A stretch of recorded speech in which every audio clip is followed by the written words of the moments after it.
Hi, Andy XL back with another NFXL podcast production. Um, right, NFL Week 9. Let's update you on the team power rankings, the MVP race, and the offensive rookie of the year after Week 9. And there's plenty of change in the power rankings. Starting at number one, moving up all the way up from number four are the Philadelphia Eagles. Without even playing, the Eagles jump up three spots to top by rankings, following the Colts, Lions, and Chiefs losses, who were ahead of them and all lost in week 9. Results in the NFC East went their way too, which means they have a firm grip on that division and right now would be the one seed from the NFC. And now they are getting active in the trade market by acquiring linebacker Jalen Phillips via a trade with the Dolphins. So the Eagles clearly mean business. And another team jumping up six spots from 8 to 2 are the Buffalo Bills. Their win over the Chiefs was hugely significant. And with the Colts losing, not only are the Bills right on the heel of the Pats in the AFC East, but they're now just half a game out of the top seed in the AFC. So a really good week for them. Another team moving up three spots from 6 to 3 are the Tampa Bay Buccaneers. Like the Eagles, losses above them in last week's rankings made it a great bye week for them. The Lions and Packers losing have boosted the Bucks' hope of a high seeding, maybe even the top seeding in the NFC, and the Falcons losing improves their divisional title hopes too. They are now a game and a half ahead of the Panthers in the NFC South. And on the rise again to 4, up from 7, the Los Angeles Rams. No real change in the NFC West, that's that with everybody winning. But like the Eagles and Bucks, the Rams rise off the back of losses for the Lions and Packers primarily. And in terms of overall record, are now in a four-way tie for the top seeding in the NFC. So if all these teams are on the way up, somebody's got to be on the way down. And it starts with the Indianapolis Colts, who dropped to 5 from the top spot. The Colts suffered loss number 2 of the season as the O-line lost comprehensively to an inspired Steelers D-line. The O-line defeat revealed how Daniel Jones' play can be affected when they are not winning their battle up front, because he went back to the New York Giants, Daniel Jones, as the O-line disintegrated in front of him. So a bad week there for the Colts dropping from 1 to 5. Another riser of 4 spots up from 10 to 6, the New England Patriots. The Pats joined the Colts on 7 and 2 after another win, albeit by the narrative margins over the Falcons. Whilst it may not have been a dominant win, it's another win in the bag for the Pats as they march towards the postseason.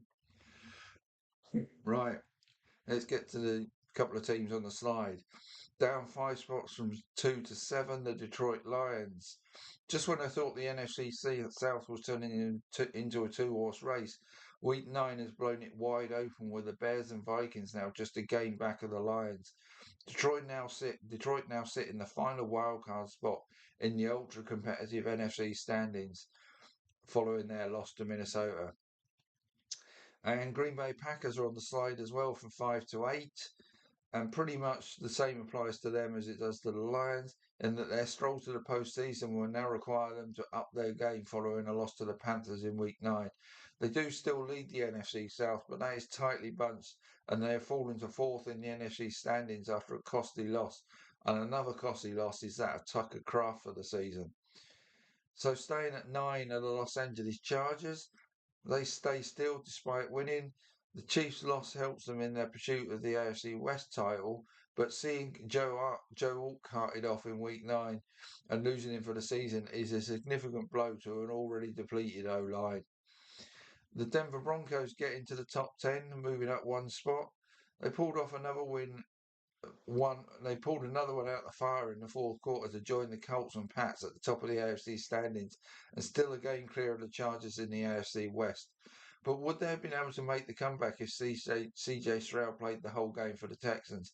Personally, I doubt it, as I continue to doubt the Broncos are as good as their record suggests. Now, big drop this week for the Kansas City Chiefs, all the way from 3 to 11. And as significant as the result of their Week 9 meeting was for the Bills in a positive way, it is for the Chiefs on the flip side. They are now 2 games back behind the Broncos and a game behind the Chargers in the AFC West. And the Jags pushed them out of the AFC wildcard spots right now too. They're still strongly fancied to make the postseason, but may have to play all of their postseason games on the road, if they do get that far. So the San Francisco 49ers, I've got them staying at 12. They stay at 12 as they got a win over the Giants to stay in a wild card spot in the NFC. But wins for both the Rams and Seahawks has not helped to improve their divisional title chances. And talking of divisional title chances, the Seattle Seahawks stay at 13. The Seahawks certainly took care of business in a comprehensive win over the Commanders in Week 9.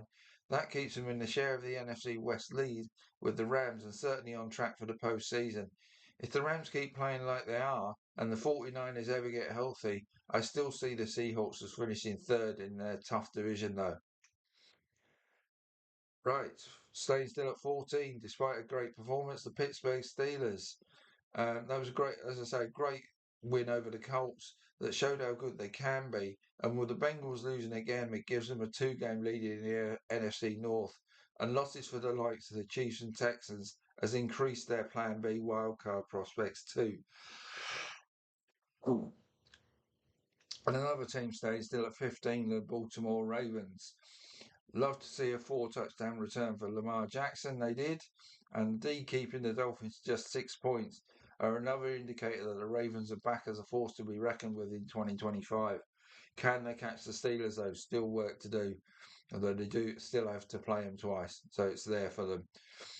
The Jacksonville Jags move up from 17 to 16. The Jags needed OT to beat the Raiders, who could have beaten them with a successful 2-point attempt at the end of the extra 10 minutes. This was far from the level of form required to make the season, but a win is a win. Up 4 from 21 to 17, the Minnesota Vikings. In this piece last week, I asked, could JJ McCarthy rescue the Vikings season? Well, what a start he made to doing just that, as the Vikings got a massive win in Detroit. The D was spectacular as well. Excuse me. On the evidence of that win, 6-3 from here is definitely possible, and that could be enough for them to make the postseason. Just give my voice a rest a second. Get my breath. Excuse me. Chicago Bears are up from 19 to 18. The Bears won a wild one against Cincy to stay right in the hunt for an NFC wildcard spot. And with the Lions and Packers losing, they're just about in the NFC North title race too. Jumping up 5 spots from 24 to 19, the Carolina Panthers, who roared back from their Week 8 loss to the Bills by getting a win at Lambeau that keeps them right in the NFC wildcard race. That has to be said, it's still going to be a tough race for them to finish in the first 3 in, though. The Houston Texans dropped from 16 to 20. If the Chiefs' loss to the Bills was costly, the Texans' tough loss to the Broncos could be even more damaging. Losing CJ Stroud to concussion during that loss was a major blow, but the loss is equally as major a blow to their AFC wildcard hopes. And another one on the slide, 18 to 21, Cincinnati Bengals. The Bengals found a way to lose to the Jets as their D folded like the proverbial cheap tent, and it repeated the trick against the Bears in Week 9. They now lie 2.5 games out of a wildcard spot, 11th in the conference standings and 3rd in the AFC North. To paraphrase a very well-known British commentary line, they think it's all over. It could be soon for the defenceless Bengals. The Atlanta Falcons move up from 23 to 22, even though they suffered a tough loss to the Pats in Week 9. And wins for the Bears, Panthers and Vikings added to their misery as it drops them to 12th in the NFC standings. This is a team capable of big wins, but it probably needs to go 7-2 from here to have a shot at the postseason. They've risen because others have dropped, basically. Unlike the Arizona Cardinals, who climbed 2 spots from 25 to 23 with a win over the Cowboys that just about keeps the Cardinals afloat this season, but they're still bailing like crazy and are a long way away from sailing beyond Week 18. The Dallas Cowboys dropped from 20 to 24. They have the worst defense in the NFC, which puts the onus on the offense to carry them every week, and was again the case in Week 9. And they folded under their weight to drop the Cowboys to 11th in the NFC standings, and the wildcard spots are getting close to being beyond lasso range for these Cowboys. Washington Commanders dropped from 22 to 25. The Commanders continue to tumble following their hammering by the Seahawks. 7-1 from here is what they need, and that looks all but impossible for this team that will be without Jaden Daniels, Marshawn Lattimore, and Luke McCaffrey for the short or long term. Las Vegas Raiders stay at 26. A decent effort, but came out just short against the Jags. Promising young players they have, but they need to nail the draft and free agency if they are to be a threat in the AFC West next season. 27 stays still the New York Giants. No reason to move the Giants up as they lost again in week 9. They did continue to show signs of hope in their loss to the 49ers, though. The Cleveland Browns stay at 28 on their bye week. The Miami Dolphins stay at 29. Another game of missed opportunities and unforced errors against the Ravens. The New York Jets stay at 30 after their bye week. The Saints stay at 31. Never a threat to a fine Rams team. Can they do better against 3 teams with a combined 10 wins this season? Which is what they have ahead of them. So this is time for them to get a win or two if they're going to at all this season. Tennessee Titans stay bottom of the pack. Another week, another loss despite a kickoff return TD and a pick 6 early against the Chargers. A bad team that cannot win even when they do get big plays. Says it already. Right, that's the power rankings done. Let's move on to MVP, and there's a lot of movement here as well. Josh Allen rises from 6th to top. I think he's favourite to win the MVP right now.